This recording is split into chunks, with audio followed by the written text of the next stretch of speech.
Hello there, my RPG lovers, and welcome to another video. Titan Quest has always been one of my most favorite ARPGs ever. Ah, it's you again. About 3 years ago, I did a retrospective video about this game, and in that video, I said that we're probably never going to see a sequel for this game. We're probably never going to see a sequel for this game, and that makes me really sad. Luckily, that aged poorly, because in the meantime we got the announcement for the sequel, and a lot more than that. I played the playtest version of Titan Quest 2 a couple of months ago, and I can't be more excited for the sequel. Even though we still don't have the official release date on Steam, I'm pretty sure this game is supposed to come out in early access on Steam in winter this year. One of the developers mentioned this date on stream, so if nothing changed, I'm pretty sure that's going to be the release date of the early access, but we're still waiting for the exact dates. When we are talking about the initial early access, then this is the first launch version that we will bring out in winter. I have some concerns for the sequel, especially when it comes to the world design, but I'll leave that for another Titan Quest 2 video that I'm currently working on.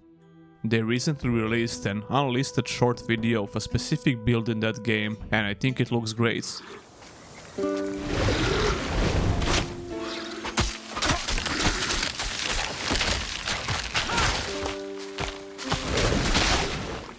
To go back to the first game, I think now is the perfect time to revisit this classic ARPG from 2006. Thank Olympus! And if you never played it before, this video should tell you everything you need to know about it. So sit back, grab some drinks, and let me tell you about the Titan Quest experience in 2025.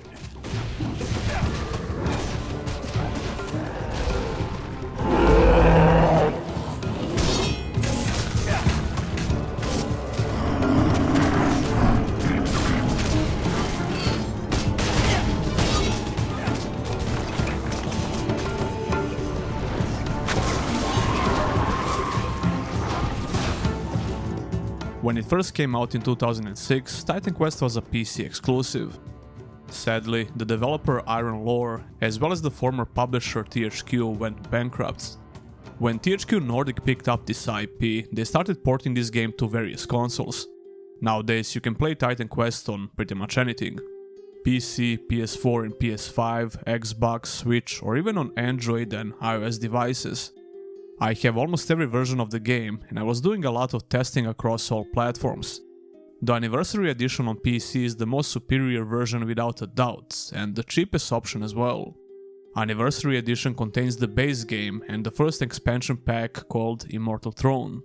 But the game also has 3 more expansion packs: Ragnarok, Atlantis and Eternal Embers. Those expansions are sold separately on all platforms. My advice to you is to not even think about those 3 expansions if you never played the game before. These expansions are more like fan service, to be honest, especially the last one that came out, Eternal Embers. You can't even play the expansion if you don't have a character on the legendary difficulty. Well, that's not completely true. You can make a high level character instantly and play through the new content of this expansion, but that's not the ideal way to play the game, in my opinion at least. This expansion also added a brand new mastery, which might be the biggest reason to consider buying it. The Anniversary Edition offers you 9 different masteries, but if you have all DLCs, you'll have 11 in total. Ragnarok is another expansion that added a new mastery.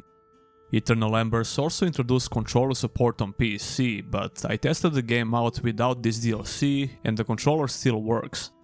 Speaking of controller support, it's perfectly playable on PC like this, but it has some issues.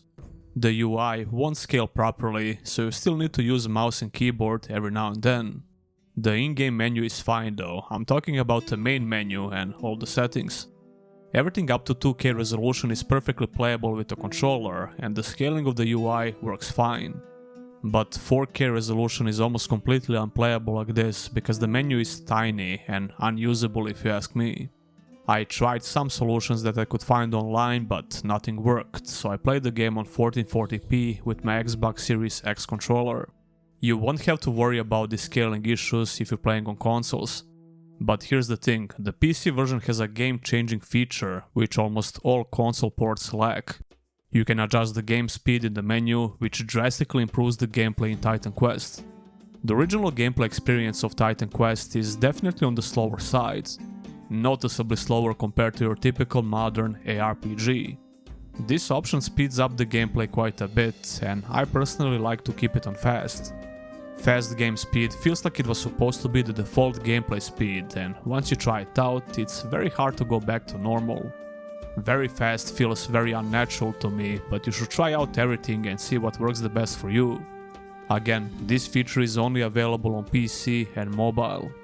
Yeah, you heard me right, the game speed feature, which drastically affects the gameplay in Titan Quest, is also available on mobile ports.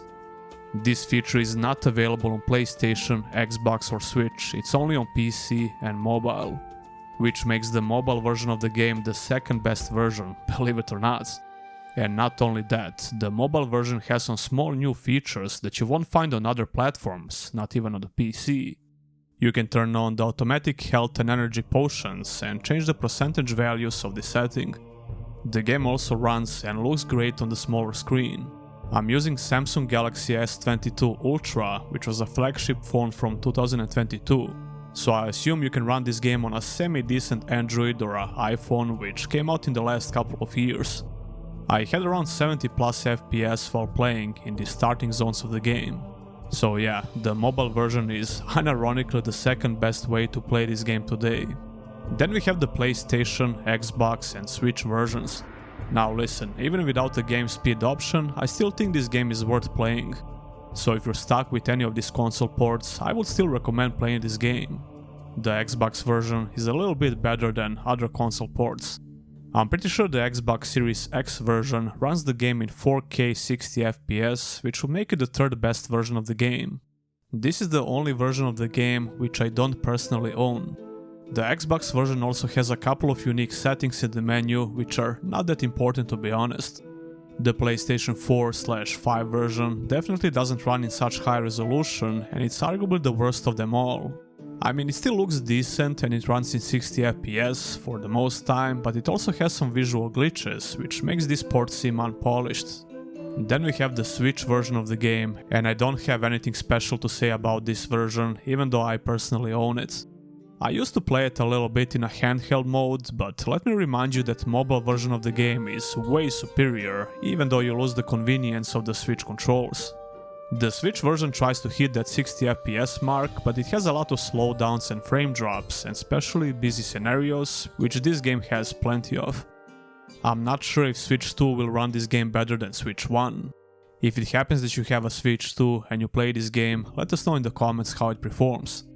It would be very cool if THQ decided to include the game speed feature for Switch 2, but I wouldn't hold my breath for that. In defense of console ports, you'll get the best controller experience, no matter which console port you play. You won't have to worry about the scaling UI or janky menu controls. Another reason to consider playing the console ports is the split screen mode, which the PC version lacks. Other than that, I would recommend sticking to the PC version if you can. I hope this section cleared out some confusion you might have about different versions of this game. What you have heard is true. Now let's talk about the actual game. Titan Quest has a timeless artistic style which made the game age like fine wine. One of the biggest strengths of the game is the sheer visual variety. Every act has a completely different look, inspired by well-known mythologies. You start the game in ancient Greece, and you move through Egypt, Orient, and the Underworld. If you have expansion packs, you'll have more locations to explore, obviously, but these will be the base anniversary locations in the game. I can't think of another RPG which tries to combine so many different settings together. More importantly, it does it so seamlessly. It never feels abrupt or forced, and the main story does a decent job of explaining why we're moving through half of the world. Visiting some of these notable locations from actual history is very cool, even though it's not exactly a faithful recreation. Even so, it's pretty fun to see places like the Great Wall of China, Great Pyramids of Giza, Sparta, Athens, and so on. But the strong visual variety doesn't end there. Titan Quest constantly throws at you different enemy types as you move through different locations. It still reuses some enemies every now and then, but it also has a very steady amount of unique enemies to fight in every new zone. It's very impressive, especially considering the year this game came out. Even today, a lot of RPGs are struggling with the enemy variety in general, so I think this is very impressive. There is a lesson to all in this story. The overall look of the game is very vibrant and colorful. I think it fits perfectly with the base 3 acts of the game. Greece, Egypt and Orient look wonderful, and the game creates an amazing atmosphere while exploring. The great soundtrack is another reason for that. There's also a day and night cycle, which changes how the game looks and feels while exploring. Unlike many ARPGs that I played, Titan Quest doesn't feel like it's only trying to be a hack and slash game. Don't get me wrong, it certainly doesn't lack in that department, and we'll talk about the gameplay soon enough. I just feel like many other ARPGs lack the world building and immersive features. Features that will make them feel like a complete experience, and not just hack and slash simulators with endless gameplay loops. I like when ARPGs have great endgame systems that can keep you playing for God knows how many hours. But then again, I personally need a little bit more than that, otherwise the game will just feel very artificial to me. To put it simply, I find it hard to care about the endgame systems if I don't care about the game itself, if that makes sense. And it seems like most new ARPGs are hyper-focused on endgame systems rather than the actual game itself. I praised a lot of these newer ARPGs in my reviews, but I never felt the need to stick around for hundreds of gameplay hours, even though they're practically designed for that. Yet I keep coming back to Titan Quest every year for at least one more playthrough. Grim Dawn is another ARPG that I keep replaying and improving my characters. This probably comes down to my personal preference, and we all have that. But there is certainly a lack of motivation to try and make the world of these games more compelling and immersive, apart from the sheer visual fidelity, which is amazing in some of these games. Here are a few examples from Titan Quest. A lot of items that you loot in Titan Quest can be seen on enemies. They will physically drop the item they are wearing. I think that's very cool to see, especially when one of them has a better quality item. You might not notice this sometimes, but when you do, you get really excited to kill that enemy. That's definitely a small but very immersive feature that helps me connect with the game world, and it makes the world feel more alive. Along with having actual gameplay benefits of looting a cool and possibly useful item for your build. It's genius if you think about it.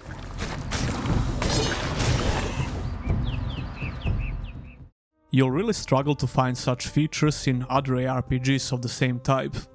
Here's another example of a great immersion feature in Titan Quest. The maps in this game are not just boring narrow corridors like in many other ARPGs.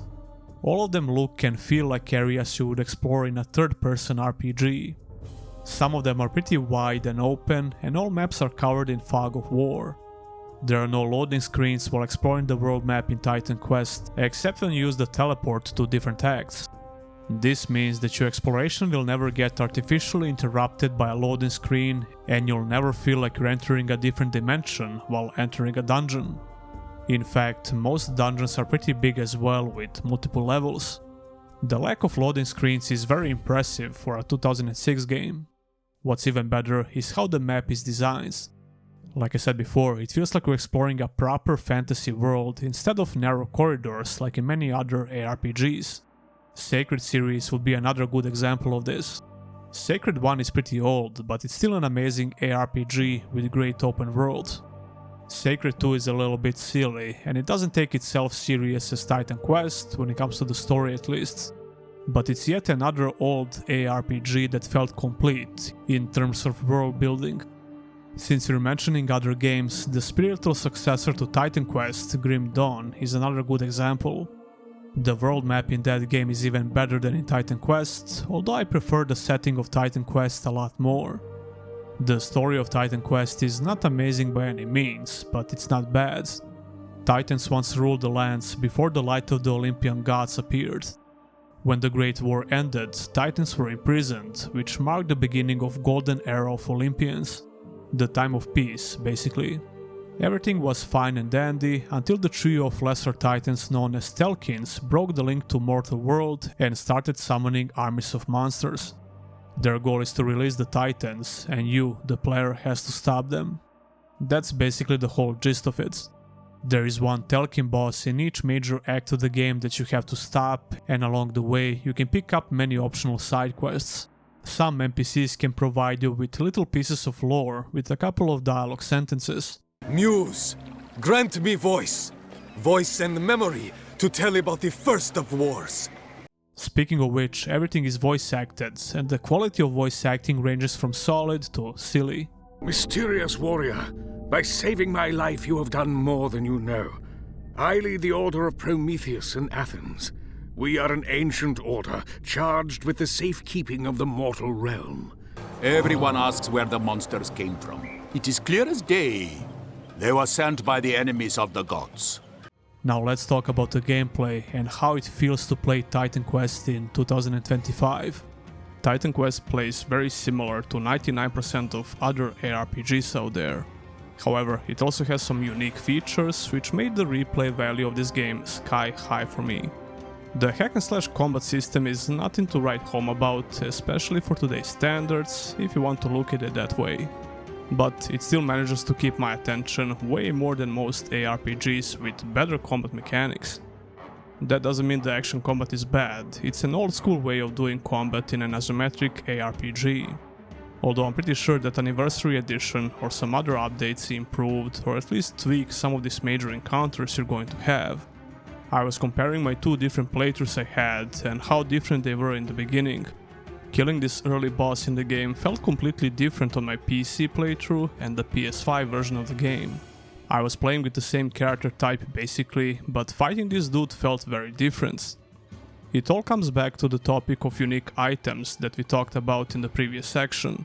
On my PC playthrough, this boss had a very lucky RNG and had this shield that has 5% of blocking over 90% of physical damage, which is kinda insane.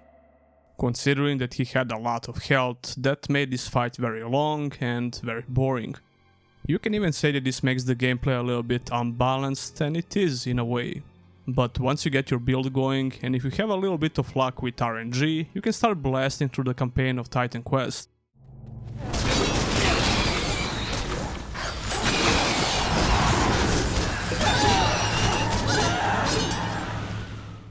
I still find it very fun to kill things in this game.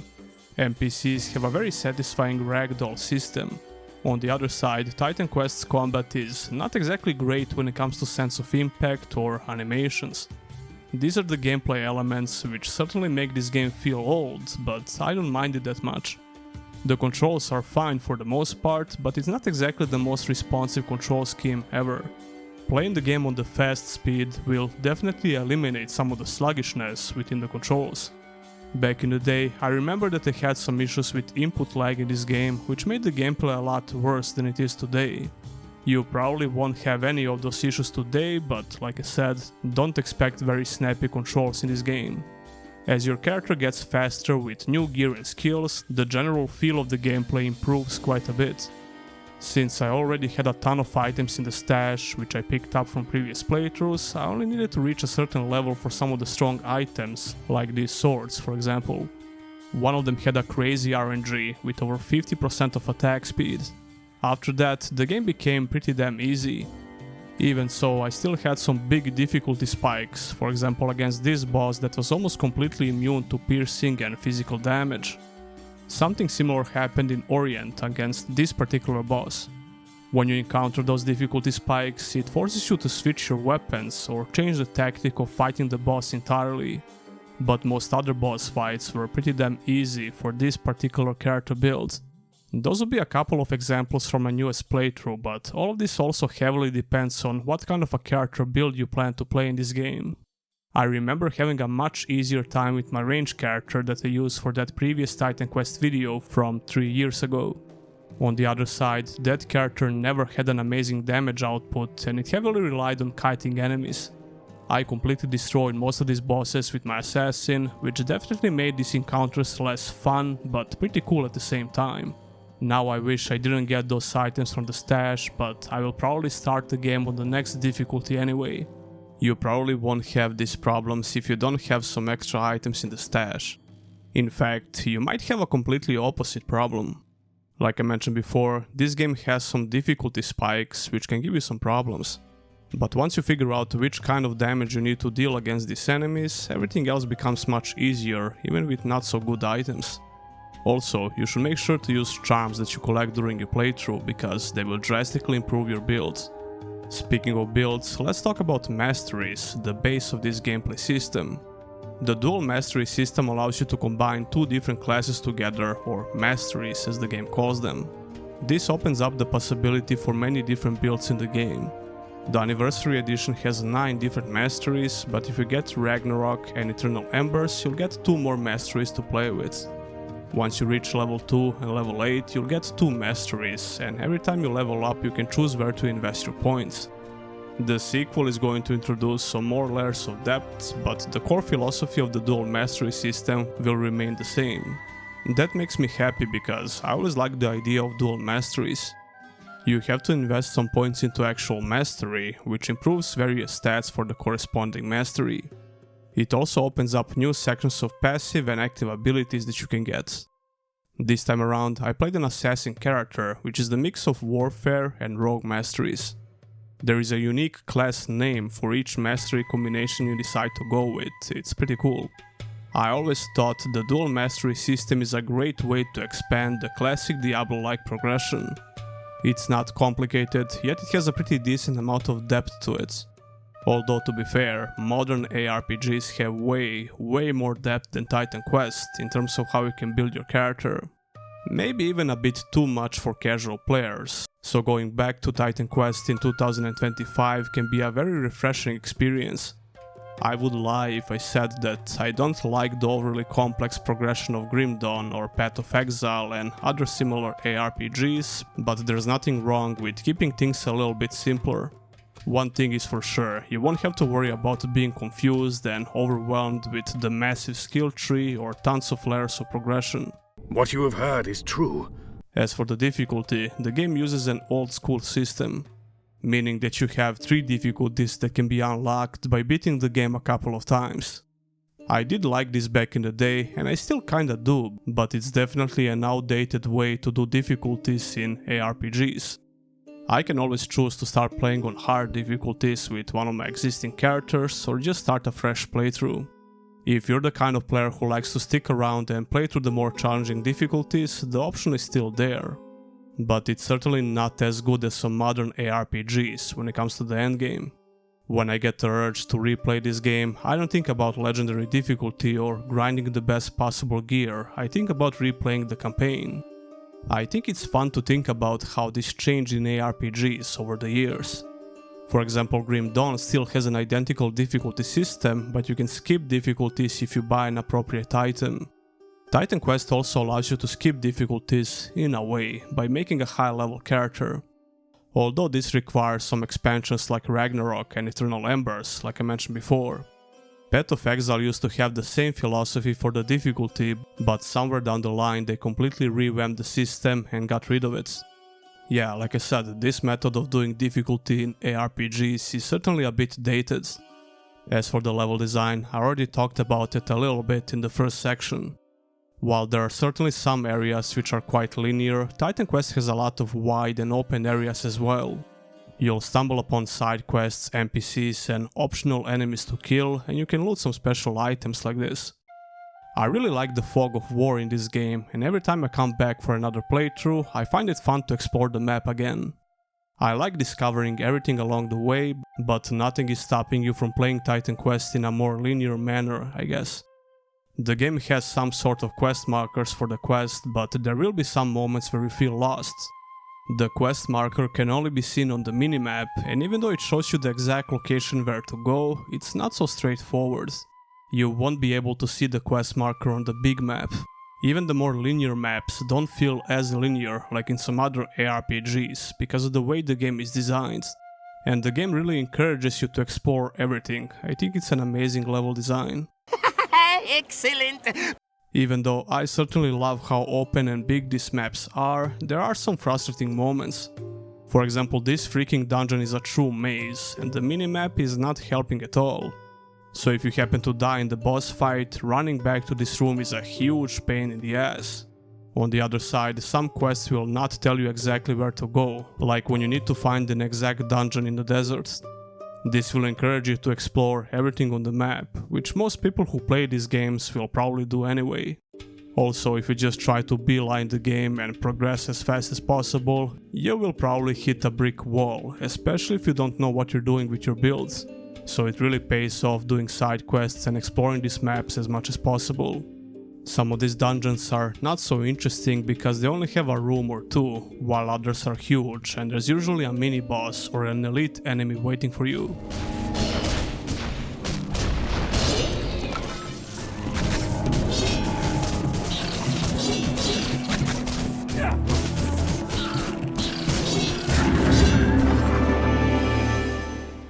Now let's talk a little bit about those 3 expansions. The second expansion, called Ragnarok, came out in 2017, seemingly out of nowhere. 10 full years after the last expansion, The Immortal Throne. THQ Nordic is well known for buying dead IPs and trying to revive them with new updates, console ports, and even new expansions like in this particular case. Titan Quest was a well-beloved RPG with a cult following, so it made sense to try and revive it. And now we're expecting a sequel to come out in the near future. Anyway, Ragnarok brought out some fresh new content inspired by the Norse mythology and a brand new mastery called the Rune Master and a new weapon type, among other things. I actually used throwing weapons as my second weapon of choice with the Assassin because there is a nice synergy with some of the warfare skills. I think I enjoyed Ragnarok the most out of all expansions, but that's partly because I was extremely hyped for some new content for this game. When I come back to it these days, it's still an okay experience, but it's not amazing by any means. And I think I can describe all of these expansions exactly like that. In order to start Ragnarok, you have to defeat the final boss in Immortal Throne. However, the next expansion will be somewhere in between. Atlantis came out 2 years after Ragnarok in 2019. As expected, it brought out some new content, endless mode called Tartarus, and it also expanded all masteries with a new tier of skills. In order to start Atlantis, you need to play until you reach Rhodes, and it's best to start this expansion somewhere between chapter 4 and 5. That being said, I think this is easily the worst expansion of them all. It's a shame because I think Atlantis had the biggest potential when it comes to the setting at least. There are some pretty cool looking places in this expansion and the overall vibe of these locations really fits great with the base Titan Quest. But in terms of content, it kinda feels pointless, although it's always great when you have multiple options for progression. I'll never say no to that. The last expansion, called Eternal Embers, came out 2 years after Atlantis in 2021. It was met with mixed reception, and it's probably the most controversial expansion because it requires you to have a character on the legendary difficulty. Like I mentioned before, you can also make a new character that instantly starts on the legendary difficulty with some epic gear, but I think that's utterly pointless. From one side, this expansion seemed to be aimed at OG players who already have at least a few high-level characters. It's like a fan service in a way, which is not bad, but having such gatekeeping mechanics is not exactly great either. I think the whole point of these new expansions should be to bring new players in. A lot of people didn't get to play Titan Quest back in the day, so new expansions could be an amazing chance to bring those people in. Anyway, Eternal Embers introduced a brand new questline with 4 acts, another new mastery called Naden, which I tested out on my last playthrough, and some technical improvements like improved rendering and performance. Even so, Titan Quest still has some annoying slowdowns and freezes every now and then, but not enough to ruin your experience with the game. I really like my build on this newest playthrough, so I'll probably keep playing this character for God knows how many hours. Last but not least, we have the amazing soundtrack, which creates such an amazing immersive atmosphere.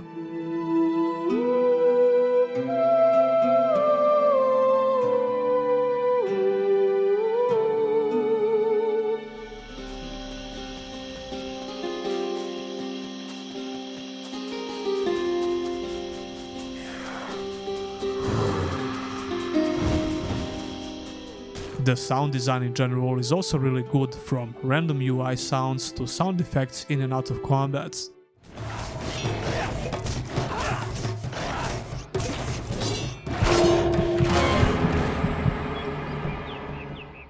The voice acting ranges from good to just okay, and there are some NPCs that sound very goofy.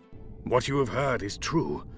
The force behind these monsters is a powerful being, a lesser titan known as a Tilkeen. You there! How about the job in the Pharaoh's army? No, of course not. Nobody wants this job, not these days. And that will be everything I wanted to talk about. There is a lesson to all in this story. I'm really excited for the sequel, and that's why I decided to play the first game once again and make a video about it. If you plan to play the sequel, I would heavily recommend playing this game first, if you didn't already. Don't forget to like the video and subscribe for more content like this. And if you want to go a step further, consider supporting your boy by becoming a YouTube channel member or a Patreon. Huge thanks to all my current supporters, and I'll see ya in the next one.